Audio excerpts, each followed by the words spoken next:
Thank you sir అధ్యక్ష. దుబ్బాక నియోజకవర్గంలో ముఖ్యంగా మా 5 కాలువలు ఉంటాయి అధ్యక్ష. Shankarampet canal, Ramayampet canal, Sangareddy canal, Siddipet canal. మరి ఈ కాలువలు పూర్తిగా మల్లన్న సాగర్ ద్వారా మరి దుబ్బాక నియోజకవర్గం నుంచి పోతాయి. మరి ముఖ్యంగా దుబ్బాక నియోజకవర్గానికి మల్లన్న సాగరు, కొండపోచమ్మ 2 ప్రాజెక్టుల ద్వారా మరి అన్ని మండలాలకు కూడా నీరు రావడానికి మెయిన్ కెనాల్స్ అన్నీ కూడా తవ్విండ్రు. మెయిన్ కెనాల్స్ అన్నీ ఇవి మిగతా జిల్లాలకు మిగతా నియోజకవర్గాలకు పోతాయి తప్ప నియోజకవర్గంలో ఏ మండలానికి కూడా మరి నీరు అందించే విధంగా ఎక్కడ కూడా కాలువలు పూర్తిగా కాలేదు. మరి గతంలో మరి కచ్చ కాలువలు తవ్వినాం.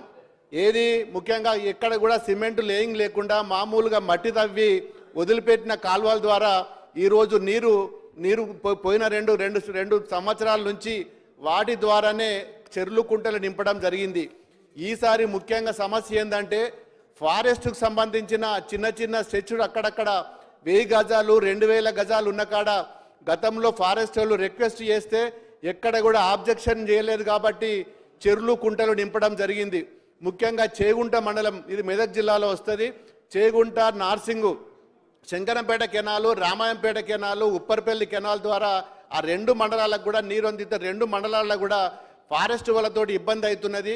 వాళ్ళు ఫారెస్ట్ వాళ్ళు మరి కోఆపరేట్ చేయక అక్కడ కాలువలలో నీళ్ళు పోకుండా ఆపేసి కట్టలేయడం ద్వారా చాలామంది రైతులు మరి వరి నాట్లు వేసుకున్నారు. చాలా ఇబ్బంది పాలవుతుంది.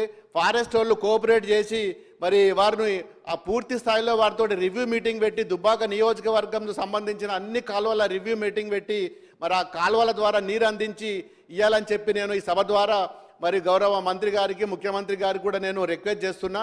ముఖ్యంగా ఏంటంటే చాలామంది కాలువలు పూర్తి కాలేదు. మరి గతంలో ఫారెస్ట్ వాళ్ళు మరి వాళ్ళు చూసి చూడనట్టు వదిలిపెట్టారు కాబట్టి వెళ్ళిపోయినాయి. ఇప్పుడు అందరు కూడా ఫారెస్ట్ వాళ్ళు ఎక్కడ కూడా కాలువల ద్వారా నీళ్లు లేక చెల్లు నింపలేకపోతున్నాం. ఆ చెర్ల ద్వారా నింపిన నీళ్ళతోటే మరి పొలాలు వారాలే, పొలాలు ఎండిపోతున్నాయి. రైతులు చాలా ఇబ్బందుల పాలవుతున్నారు, భయపడుతున్నారు. మరి గతంలో కూడా నాట్లు పోసుకున్నారు. ఈసారి మరి 50% అంతకంటే ఎక్కువ నార్లు కూడా పోసుకోలేదు. వాళ్ళు ముందు నుంచే భయపడుకుంటూ వస్తున్నారు. మరి గతంలో కేసీఆర్ గారు ప్రభుత్వం ఉన్నప్పుడు నీరు అందించిండ్రు. మరి ఇప్పుడు కాంగ్రెస్ ప్రభుత్వం వచ్చింది, ఇస్తారో ఇయ్యరో, కరెంట్ వస్తుందో రాదని భయంతో మరి వాళ్ళు తక్కువనే 5 ఎకరాలు ఉంటే 2 ఎకరాలకు 3 ఎకరాలకే నీరు అందించిండ్రు. దానికి కూడా నీరు అందించలేకపోతే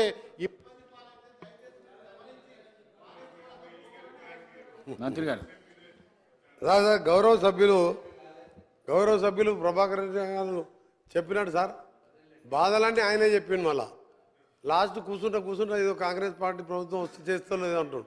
ఆయనే చెప్పిండు అధ్యక్ష, చుట్టూ కాలువలు తీసిండ్రు, గజ్వేలు, సిద్దిపేట, సిరిసిల్ల కడుపు నిండింది, నాది మాత్రం దుబ్బాకలు ఏం లేదన్నాడు. వారే ఎంపీగా ఉండే మరి ఎందుకు ఆ దుబ్బాక మీద చిన్న చూపు చూసిండ్రో వారికి అది తెలవాలి. తప్పకుండా ఆ కాలువలు కానీ అక్కడ ఉన్న సమస్యల పరిష్కారానికి తప్పకుండా నీకు సిద్దిపేట, సిరిసిల్లతో సమానంగా దుబ్బాక కాన్స్టిట్యూన్సీ సమస్యలు కూడా పరిష్కారం చేస్తాం. కాంగ్రెస్ పార్టీకి సొంత కాన్స్టిట్యూన్సీ మామ అల్లుల కాన్స్టిట్యూన్సీ కాదు అధ్యక్ష, ఇది అందరినీ సమానంగా చూసే ప్రభుత్వం మాది. తప్పకుండా అన్నగారు చెప్పిన సమస్యలన్నీ కూడా నోట్ చేసుకున్నాం, సంబంధిత ఇరిగేషన్ శాఖ మంత్రికి పంపిస్తాం. గౌరవ సభ్యులు రామదాస్ నాయక్ గారు.